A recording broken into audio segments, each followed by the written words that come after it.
See, you, sir. Okay, thank you. Welcome to the regularly scheduled, it is January 14th, 2026, and this is the Interstate Commission for EMS Personnel Practice. And this is our regularly scheduled executive committee meeting. And with that, I will go ahead and call it to order and welcome. We have a wide group of attendees today. Thank you everyone for being on. And I will recognize our secretary for a roll call. Thank you, Mr. Chair. Mr. Chair, I'll mark you down as here. Vice Chair Denny. Present. Secretary Herrera, me. Treasurer Vandeloon. Present. At large is currently empty. And past Chair Smeeter.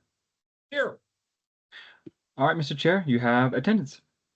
Thank you. Appreciate that. And as noted, we do have an opening for the at-large. So I'd just briefly say, I know we have a potential election later in the meeting, but we had the resignation as unfortunately, at-large member, but also a commissioner from Aaron Kaler, and appreciate his service. He has been very dedicated to the compact and gave us strong service as the at-large person as well as a commissioner, and we will miss his presence. We have a posted agenda that is out there, and I always start with, and some of the ground rules are that committee members are encouraged to have their cameras on if you're on the exec committee. And interestingly, as I hear background, our executive director is always authorized to mute someone if they are creating noise or disturbance. We do ask that you have your microphones muted, please. And if you would like to participate today, it is the exec committee are the voting members, but usually I will ask for comments from them first, then any commissioners, and then the general public. If you wish to do so, at the top of your team screen, there is a raise hand feature. I'd encourage you to use that, and I will recognize that. You will be allowed to speak. Generally, we allow comments for 2 minutes or less. With that, we will dive in. We have the posted agenda. Are there any matters that were not on the agenda that anyone would like to bring forward? Please use the raise hand feature, and I will recognize you.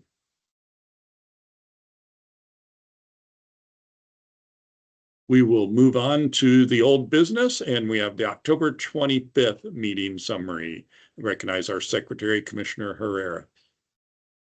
Yes, thank you, Mr. Chair. Unless anybody has any questions, I make a motion that we approve these minutes. The minutes were presented, and we have a motion to approve. Is there a second? Second. Second by Commissioner Denny. Any concerns with the minutes, comments before we vote? Any of the exec committee opposed to the adopting the minutes, approving the minutes? And any abstentions? We will show them as approved, and Donnie may get those posted. Thank you, Mr. Secretary. Moving on to the other reports, we have the treasurer's report, and I see we have Commissioner Vandeloon on. Good afternoon, everybody. Thanks, Chair Denny, or Chair Kenny. Our previous balance was $116,406.33. We had a debit on the 1st of $6,425, and again on the 15th of $6,424, and reimbursement of expenses for $1,087.29. Another reimbursement for, the debit for $1,200, and then a check for $181.32, and another debit on the 2nd of January for $6,425. Bringing our current balance to $94,662.72. Any questions? Any questions for the treasurer? Thank you, Commissioner Vandeloon. Appreciate that. Moving on to the chair's report. I do not have a lot with the start of the year. I think kind of our goal for this year will be similar to 2025.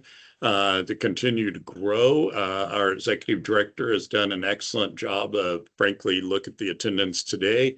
And I think that's due to the engagement of the commissioners as well as our executive director leading us out into public settings. And we are visible and people are recognizing what the compact's doing. I think we need to continue to do that as well as continue to grow. And as you'll hear in our executive director's report, Donnie has a number of leads on that. And I think that is a positive thing that we need to continue to support. With that, that concludes the chair's report. And I will go ahead and recognize Commissioner Schmieder of the Bylaws and Rules Committee for any update. Thank you, sir. Thank you for the time. I have nothing to report other than to say that we've got these bylaws through in the later part of last year. So we've kind of taken it easy for the holidays and getting into the new year. I will be out on medical leave for the month of February. So we'll regroup and get back things rolling in the month of March. Other than that, that's all I had to say. Thank you. I appreciate that. Appreciate the work of your committee. It was good that we got those rules adopted last year, and so it'll be nice to look forward to the bylaws this year. Thank you. Next, we have the Criminal Convictions Work Group, and I recognize Commissioner Jones. Thank you, sir. We do have a draft position paper that we've agreed upon and would just like to know what the executive committee would like for the next step.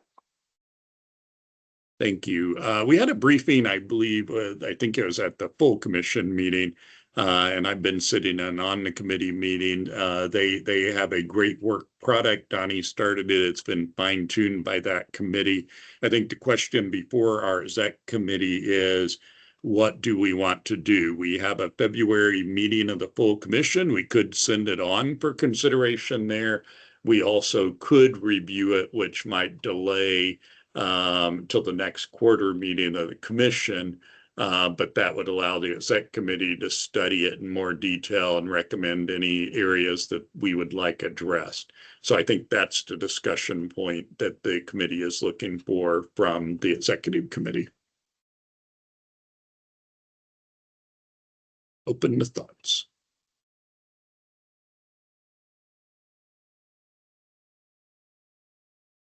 I think it'd be great.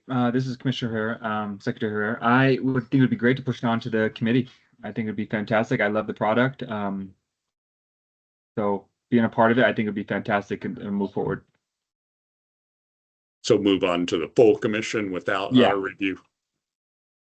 Other thoughts, executive committee?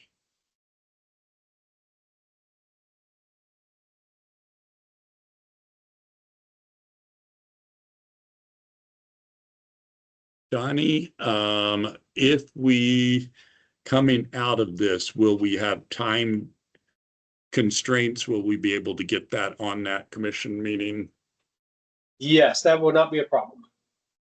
And I would, yes. Yeah, and we also have the opportunity just once we put it on the agenda and we send it out to everyone, if there are changes that need to be happen, the commission has the full authority to defer it, send it back to committee, or propose changes during the review. So we have a lot of opportunities there as well. Okay, my question is, I believe I can direct it as the chairperson, or I'm open to a motion if Commissioner here wants to consider that a motion. Yeah, I'll consider that a motion to move it on to the commission, the full commission. Okay, we have a motion. Is there a second?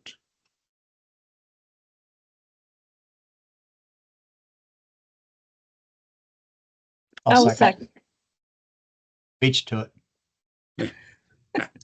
And it's executive committee, so I will recognize Commissioner Denny as the second. And so that will be placed on the full commission meeting for the February, and you can prepare for that, Commissioner Jones. Thank you. Or I guess I should do the vote. Any further comment or discussion on the motion? Any objections to the motion?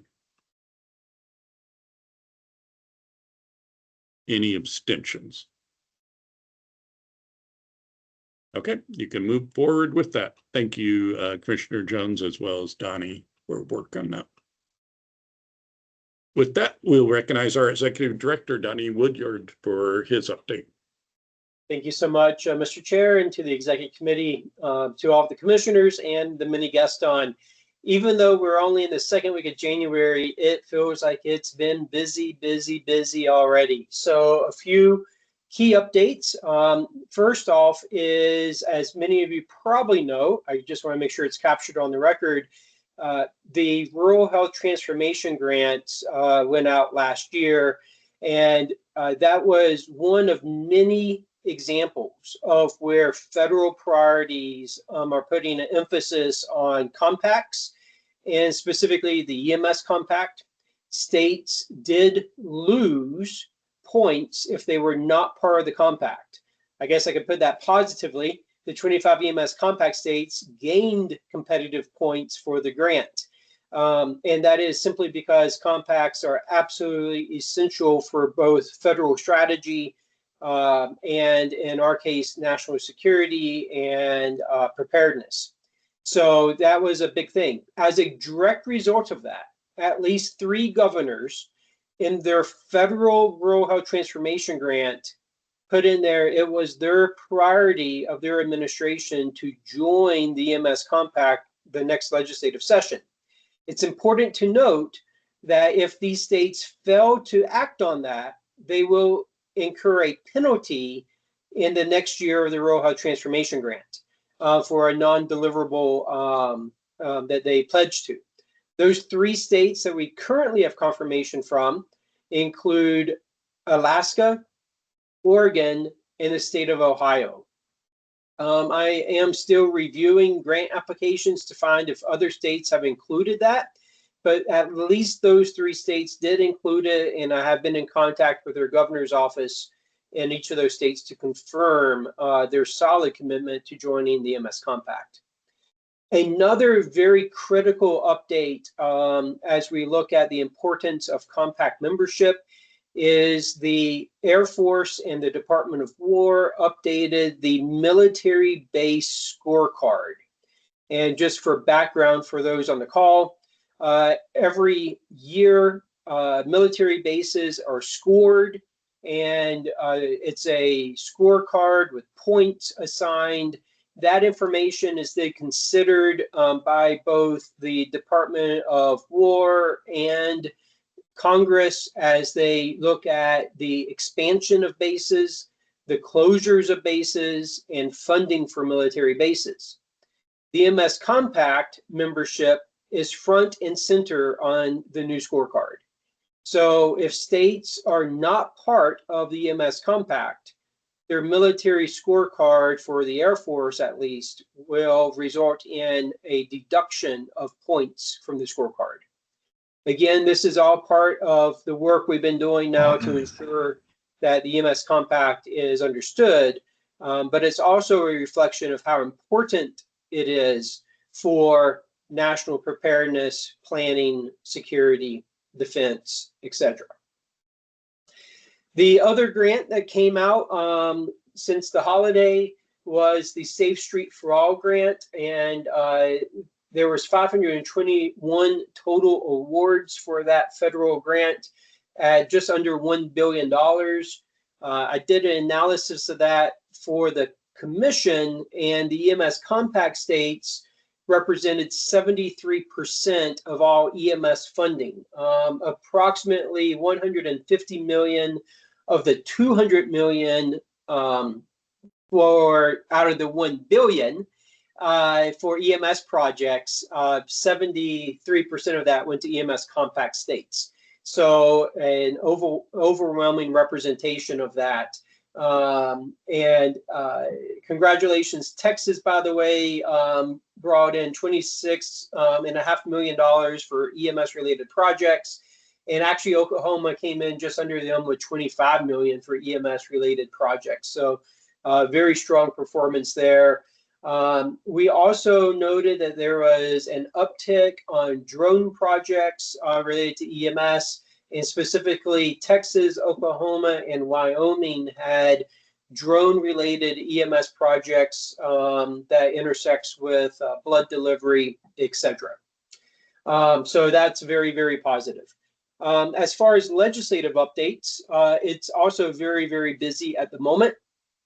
We have legislation in Florida for Florida to join the EMS Compact. That legislation was read on the House floor yesterday. We are tracking that. I've offered technical assistance.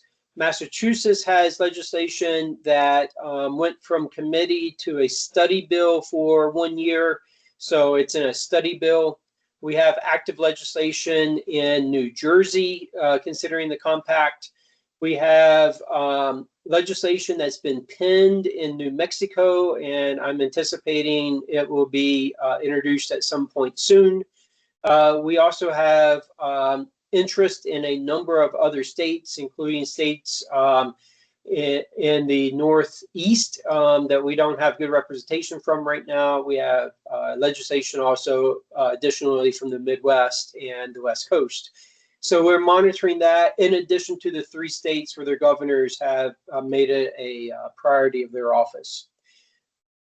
We are continuing to move forward with the roadmap for the National Coordinated Database. I don't have any specific updates on that project right now.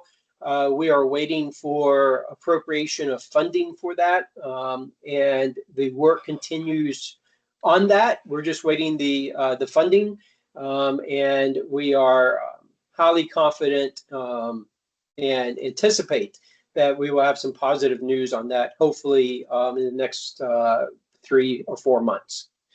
With that, I'm happy to stand for any questions you may have. We have a lot going on this year and really looking forward to an expanded role of the EMS Compact. Any questions for Donnie?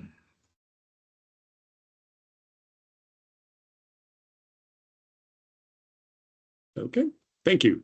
We will move on to our final report and recognize Ray Moeller. Oh, I'm sorry. I do see a hand up. Mr. Ted, you can go ahead. Hello. Just really quick question on the roadmap for the EMS Compact, and well, 2 questions on it, I guess, on if that will become visible, and if so, when you might anticipate that, and then secondarily, a question on if there's any plans or any work to align with other compacts such as the nurses and the nurse compact approach to some of these things. Sure.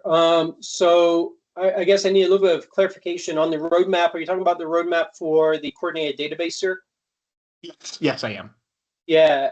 You know, as soon as we have confirmation of project funding for that, I'm sure that we will be a little bit more comfortable releasing that roadmap out. You know, we've asked for a whole lot, and I don't want to get expectations too high if we can't deliver. So once we get a confirmation of funding, then I'm certain that I'll present a more detailed roadmap. I can tell you that some of the things that we're looking at in that, again, subject to the funding approval, but it would include a better data linkage to NMSIS data, better leveraging the MSID, better be able to track EMS compact personnel and workforce. So that would be there. The other thing would be a more substantive interface for discipline. MPDB submission, very similar to what the nursing does, where you submit MPDB and discipline to our system, then our system would then forward that and submit it to MPDB, so you don't have duplicate data entry. Better integration for employers, and in particular, an employer module where they would be able to enter EMS ID numbers to request things like push notifications on status changes, license changes, and then better back-end integration with things such as the post office for address changes, Medicare, Medicaid exclusion list, et cetera. Tools to make sure that individual EMS clinicians are aware if any discipline shows up connected to their license, and tools so that employers can have confidence that their workforce is not restricted, sanctioned, or ineligible for Medicare, Medicaid billing. And also, we hope to eliminate EMS clinicians practicing with an expired or non-valid license so that employers have that information in near real time. So those are some of the highlights that we've spec'd out for that, but it's a massive update. A great list. Thanks for the update. I look forward to seeing what you guys come up with when you go public with it. Yeah, absolutely. And we will, by the way, do a session with our integration partners to make sure there's no surprises there as well.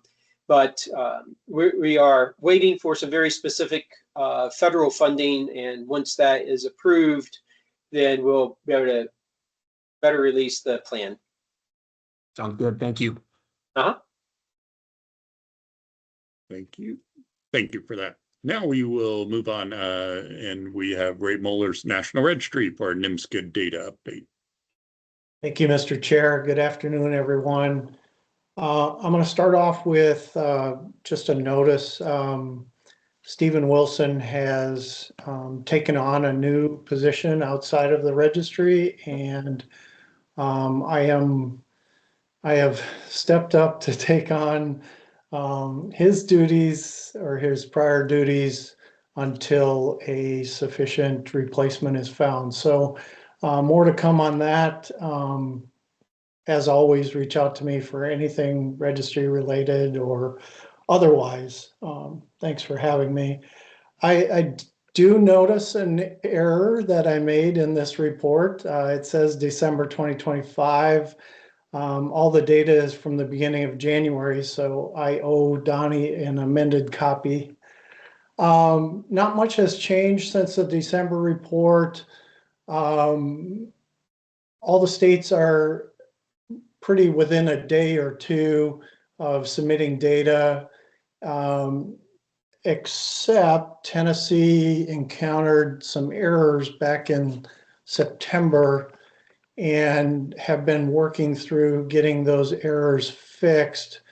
And we've had communication all the way from the end of November through December. Nothing in the new year yet. Hopefully we'll get them on board here soon, back on board, I should say. The 3 states that are still doing testing, Delaware, well, Delaware's a special case. They're only testing for to add the ALS. They've already been reporting the BLS for a long time now. So hopefully we'll get them on board with ALS included. And then Indiana, your vendor, Mr. Chair, is been doing some testing, and we hope to bring you all back on board, or bring you on board soon. Continued testing by Nebraska, although I haven't heard much from them lately. And then the final point, still nothing from Oklahoma or Pennsylvania. So not sure where to go with those 2 states, but Donnie, if you have any direction or ideas, I'd be glad to give it a try from our end. No, absolutely. And I do believe we have Commissioner Martin from Pennsylvania on, and he had provided me an update. Hate to put him on the spot. And we have Commissioner Lewis from Oklahoma on, and then we also have Commissioner Wilson from Nebraska on. So, Mr. Chair, maybe those 3 commissioners could just provide their own updates if they're willing. Yeah, Commissioner Wilson had his hand up. We'll go ahead and recognize him first. Sure. Thank you, Mr. Chair. Ray, you're on my list to contact. I need to get a call out to you. We are testing. I need to discuss a couple things with you before my IT team. They're wanting to flip the switch, but I need to verify with you before we do that to make sure we're good. So I will get in touch with you to schedule a call, and hopefully we can be flipping our switch soon. Sounds great. I look forward to it. Thank you, Tim. Okay, we'll move to Pennsylvania next. Yeah, thank you for bringing this up. We continue to work. We are getting close to signing an agreement with Image Trend to move our registry in that direction. So it's probably going to be, I would guess, about 6-month implementation process, but bringing on a project manager internally here to move forward, and then all should be squared away for Pennsylvania. Thank you, sir. You sang music to my ears when you mentioned the name of the vendor, because that's the fastest onboarding that can happen. And Oklahoma, you have an update.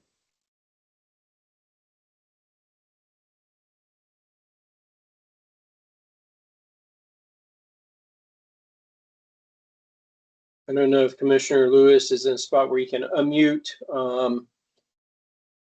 I did have a meeting with a vendor they selected. The vendor does not have experience in EMS licensing. And so we discussed that and discussed what it looked like, and I don't have an update after that meeting.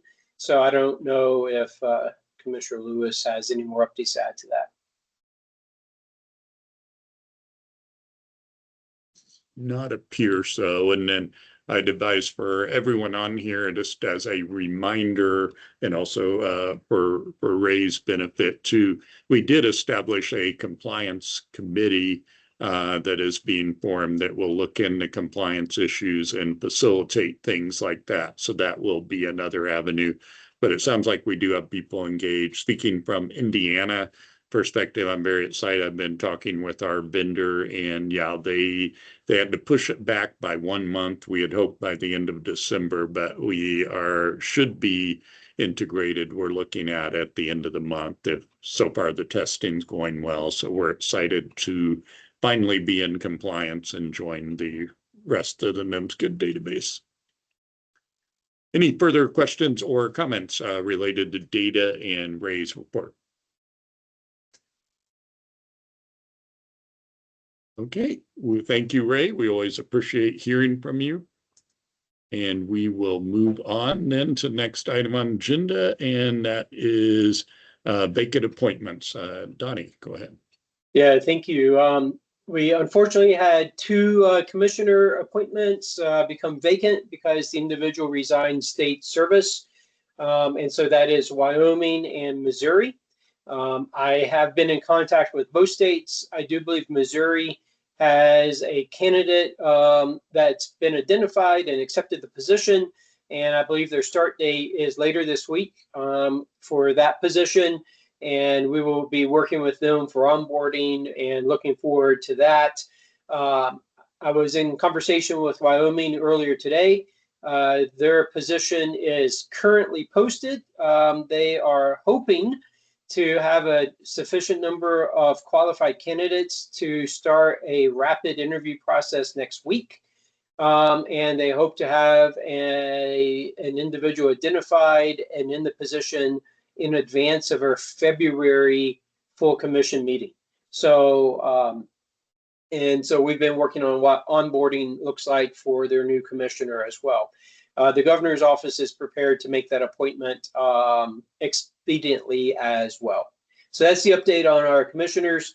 I have prepared certificates worthy of framing, honoring their service, and then for Commissioner Kohler, his certificate will also note his service on the executive committee. So those have been created and sent out to Commissioner Miller and Kaler.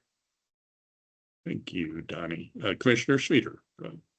Yeah, I just wanted to mention that Texas loss is Missouri's gain. Sam Vance was our EMSC coordinator here, and he is now going to be the state EMS director in Missouri, and he's well educated on the EMS compact, and he'll be a great resource. So I wish him best of luck in his new position. He used to be there, then he came back here, and then he went back up there. So he's in a different position than a lot of brand new directors. He's kind of knows what he's getting into. So looking forward to working with him in the future. Thank you. Thank you, Commissioner Speeder. That will be a nice transition for Missouri. Moving on to executive committee meeting schedule. We have posted that. We did not, Donnie had inquired what we were doing, and I had suggested, I think he sent invites, but our suggestion was that the executive committee remain on the same cycle that we have. And today is the first of that, with being the second Wednesday. And question is there any concerns with that meeting schedule as posted there? Mr. Chair, if I may highlight Yes. two. Yeah. Go ahead. February Oh, 11th.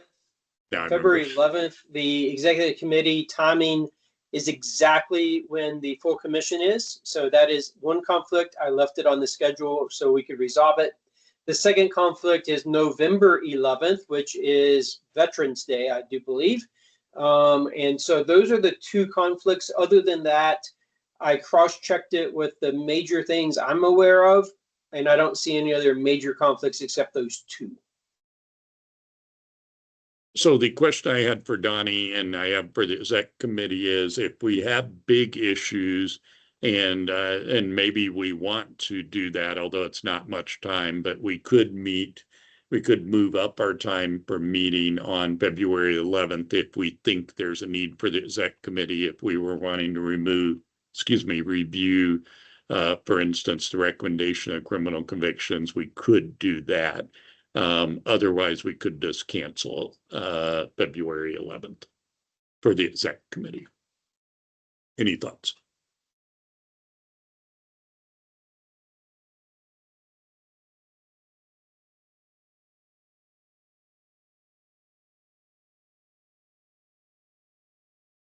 Not seeing any. I think I will go ahead and direct Donnie to go ahead and cancel the exec committee and leave the full commission meeting on.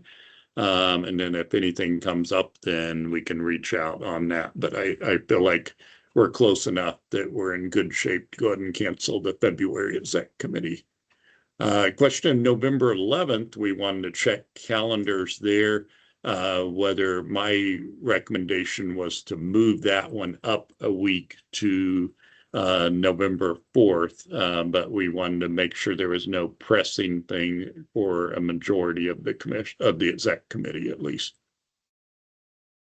It is right after election day for some people. I think it's a good plan, Craig. I struggle because the 18th would be hard for me to meet, so that's why I was encouraging going forward a week. So let's go ahead and reschedule that one, Donnie, to November 4th then at the same time. Okay, will do. Thank you. I think that resolves our executive committee updates there. We do have a full commission meeting coming up in February. You heard one of the agenda items as a teaser, and I'll recognize Donnie for any questions or updates on the full commission meeting. Sure, thank you. Yeah, so right now we have a moderately light commission meeting schedule. So we will hopefully seat and recognize 2 new commissioners. We will have the criminal conviction position paper. And just for the record and for our guests, the commission has the opportunity to write administrative code, which has the effect of law in the states, and that is narrow for the areas that we have authority in. There are other areas where, as a commission, we may or may not have full authority, but we may have positions on, and these are non-binding position papers that do just that. It helps clarify the position or the recommendation of the of our governmental body. It does not bind states to, follow or implement those, but it is, recommendations or best practice. And so that will be the position paper that's been drafted on criminal convictions. And that position paper explores, is there a best practice recommendation on how you handle or how states could handle certain criminal convictions? So that will be the paper for that. Other than that, we'll provide our normal updates. We do not have any administrative rules that we will be looking at. The only other potential area might be is if we have any compliance issues that need to be discussed transparently. There are some things in our bylaws and in our administrative code, I should say, that's very important. So for instance, commissioners are expected to be at commission meetings, and if you miss 3 in a row, that could be subject to discipline. So I've got some record keeping to do. We may have one state or 2 states that has not been represented. So things like that may be on the agenda that will be published in due time.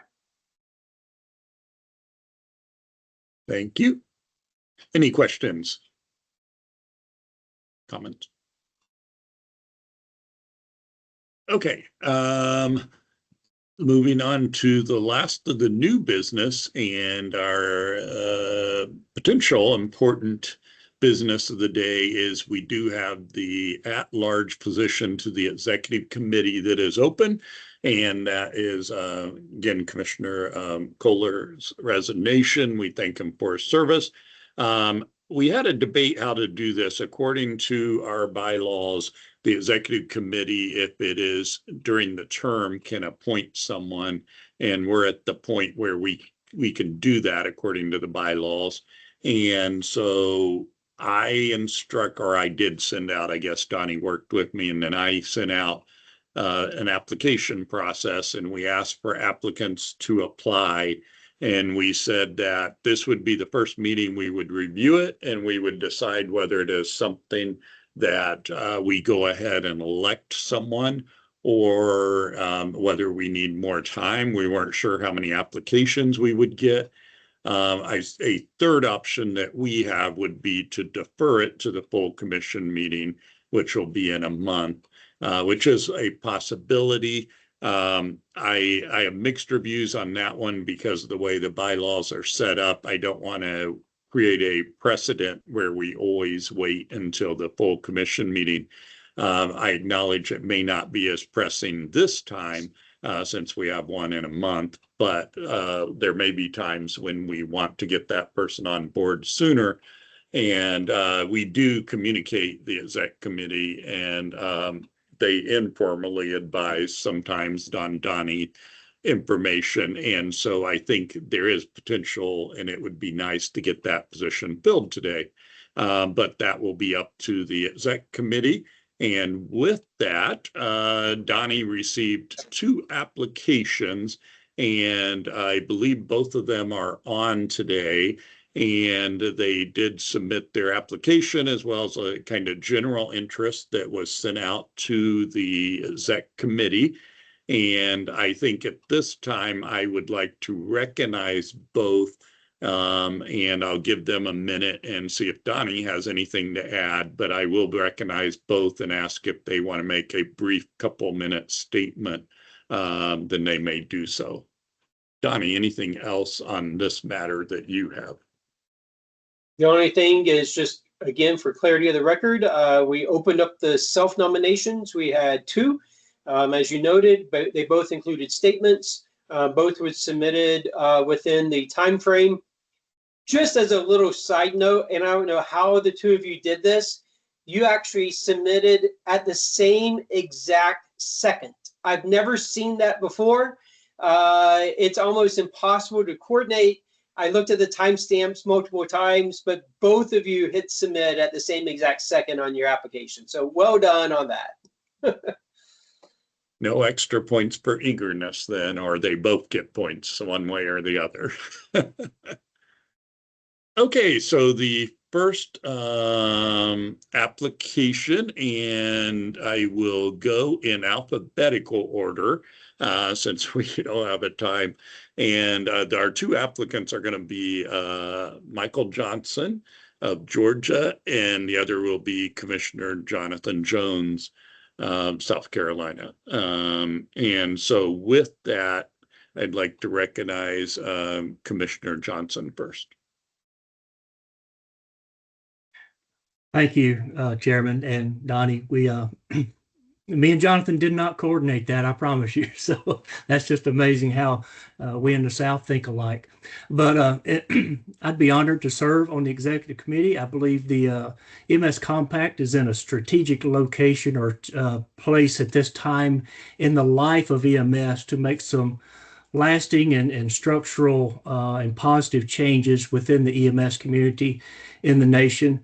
And I would like to be a part of that as much as I can. I'm going to be a part of it anyway, but as much as I can be a part of that change to help EMS Compact be that organized and structured, unified voice for EMS providers in this country. And just exciting times ahead. And I look forward to serving in any capacity I can. Thank you. Thank you, Commissioner Johnson. Appreciate that. We'll recognize Commissioner Jones for a statement. Thank you, sir. And I know that I'm one of the newer commissioners. Just been in this position a little over a year now, and will have been a commissioner here in a few weeks for a year. But I was a big proponent of the compact even before I came into this role.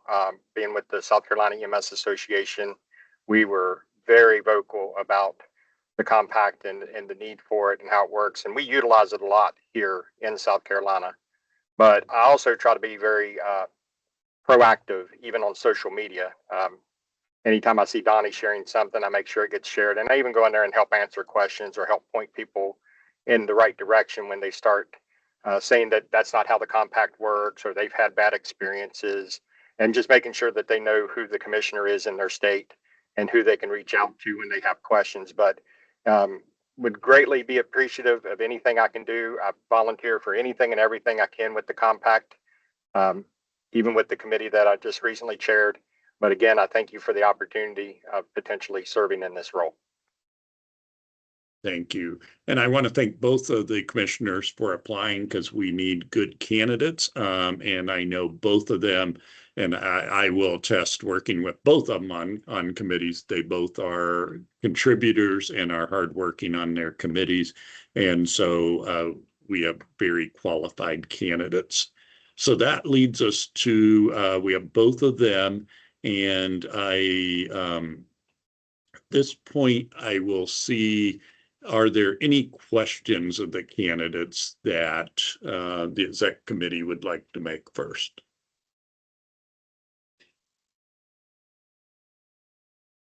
Are there any questions or comments from commissioners on the line that would like to be heard? Please use the raise hand and I will recognize you.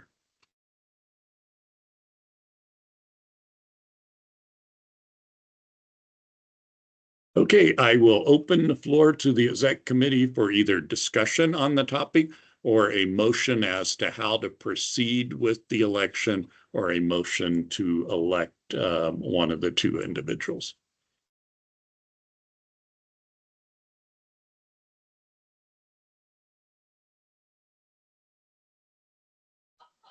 Well, this is definitely not easy, knowing both. Oh, someone's got their hand up. So go ahead, Joe.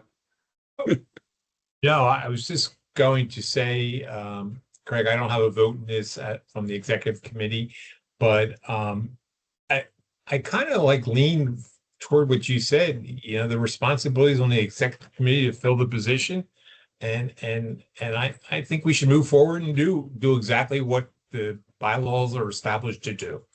And I know it's only a month away, but once we divert, then we have to deal with that sometime down the road. So that's my only advice. Thank you. Okay, Commissioner Herrera. Yes, I agree with Commissioner Smeater. think we need to make a decision. I would take your recommendation of what you think the best route. Do you want to just vote out loud? Do you want to do a quick survey Donnie sends out? What do you think is the best? So we tend to do, when we did the elections previously at the end of the year, we did do it by kind of secret ballot. I feel like, and I respect, and both of the candidates I respect, and I don't think they will take offense. I'm inclined to say that we would do we can either move the vote and you can vote for your candidate, or if you nominate a specific candidate, we can see if there are sufficient votes. But whichever way you want to proceed, if someone makes a motion to do a ballot, then Donnie will just have to have time to prepare that. I will say, when we talked with council, we have an executive session in case we needed it for any discussion. They did sign off, but they did indicate, and I think it is prudent that we have to be cautious because we want to be transparent as well. And so I wasn't inclined to go into executive session for this matter.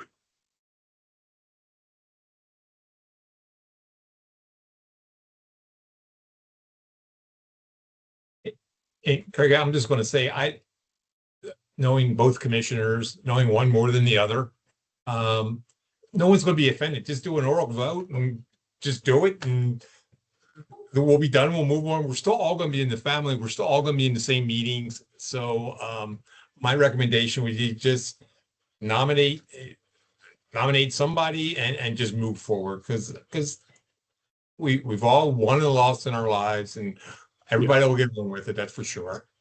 And I've got plenty of work for the runner-up. I would note, when Joe House stepped down, then we gave him the compliance committee. So we do find something for everyone. So is there a motion from the exec committee? Yeah, I'll make a motion to just do a roll call vote. If that's the best terminology, well, we'll just go down the line and make a vote from the executive members that are here. Or whichever candidate they support of the two. Correct. A motion. Is there a second? Second, Vanderloon. Thank you, Commissioner Vanderloon with the second. And so with that, I will be calling on our secretary, and he will call the commissioners and then indicate whether you are supportive of Commissioner Johnson or Commissioner Jones. Thank you, Mr. Chair. Okay, we'll get started. I'll start down on the bottom. Commissioner Schmieder. I don't have a vote. Past chair has no vote in this. Yeah, I don't have a vote. It's just. I apologize. That so it'll be no problem. Make sure it'll be treasurer, secretary, vice chair, and chair. Correct? Yes. Okay. Thank you. Okay, we'll go on to treasurer. Treasurer Vanderloon. Commissioner Jones. Okay. I'll go to Vice Chair Denny. Johnson. Mr. Chair, I'll take my vote and I'll do you last. My vote for Secretary Herrera is Johnson. Mr. Chair. And I am supportive of both, but I would also, he has been a previous candidate, and I would say, due to his longevity, I would say Commissioner Johnson as well.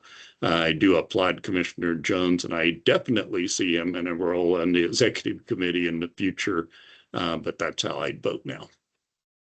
Okay, thank you, Mr. Chair. With that, we have Commissioner Johnson as the majority with that. Thank you. Thank you, everyone, and thank you both again for applying. Congratulations, Commissioner Johnson, our new at-large member of the executive committee, and that is effective immediately. And so thank you for joining.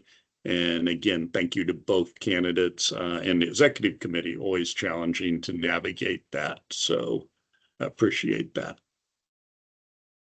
The next item that we're going to have on there is stakeholder organization updates. I recognize some stakeholders. I never know if they have an update. So if you are a stakeholder, we would love to hear from you. If you want to use the raise hand feature, then I will recognize you, because otherwise I will assume you don't have an update. So please use the raise hand. I'll recognize you, or we will move on.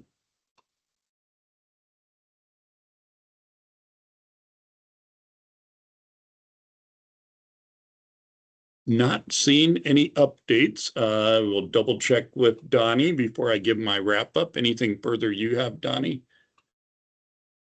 Mr. Chair, no. Congratulations to Commissioner Johnson. And again, Commissioner Jones, thank you for all you do. We will be in contact, and there's more things to be done.